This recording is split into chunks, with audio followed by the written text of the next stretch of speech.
Now to bail reform. It was meant to keep nonviolent offenders who couldn't make bail out of jail awaiting trial, but a loophole allowed those possessing illegal weapons to go free. Lawmakers discussing a controversial bill that aims to reform the bail system. There's plenty of heated debate from both sides on the issue. CBS 13's Ed Crane. Statewide for counties as they have to hire new sheriff officers, new assistant prosecutors, new investigators, new correction officers.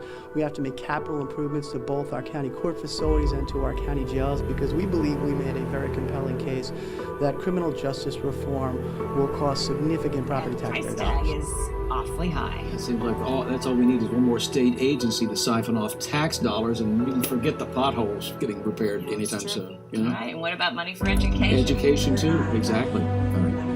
AB 42 would give county judges and magistrates the leeway to release criminal suspects without bail if they're not deemed a flight risk or a danger to the community.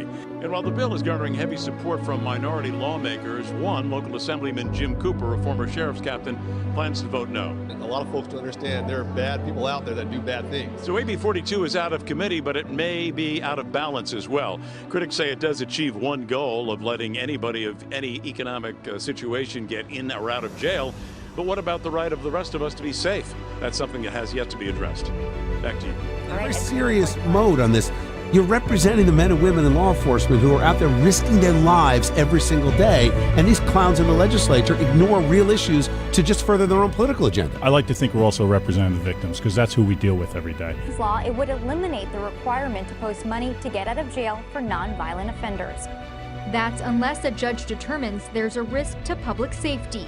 Opponents of the bill say it is similar to a controversial New Jersey plan, where there have been reports of offenders committing crimes while out on free bail.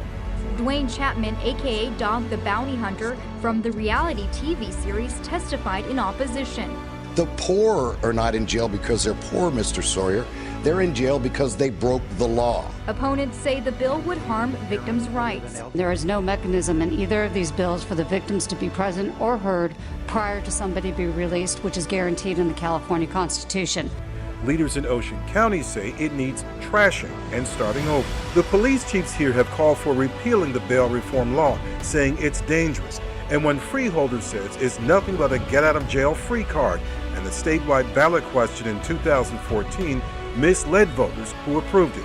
The last straw here appears to be 20-year-old Christopher Wilson, charged with another sex crime with a minor after 2 sex crime convictions when he was a juvenile. Prosecutors wanted him locked up till trial, but a judge released him to home arrest and electronic monitoring. Little Egg Harbor police went door-to-door to warn the public about the high-risk offender. My intent was simply to tell people to be very careful. This would have never happened without bail reform. And they make a big deal out of him having a bracelet on. What is not generally known is that he had a bracelet on, as far as we know, at the time of offense. And it didn't stop it then, so we had no reasonable belief that it would stop it now. I'm absolutely not comfortable. It's not proper that he's in the community at this point. It's rare under bail reform for judges to set bail, but 23-year-old Darude Ward has one for $50,000 and a bench warrant for his arrest. Ward has 5 breaking and entering and grand larceny convictions in Virginia and is wanted in 5 New Jersey counties for burglary. Under bail reform, judges have released him not once, but twice. Police say a day after a Middlesex County judge set him free, Ward was freely targeting this middle-class neighborhood in Cranford, and he burglarized another house. One police officer here says Ward's case is a good one to focus on because it shows bail reform doesn't work.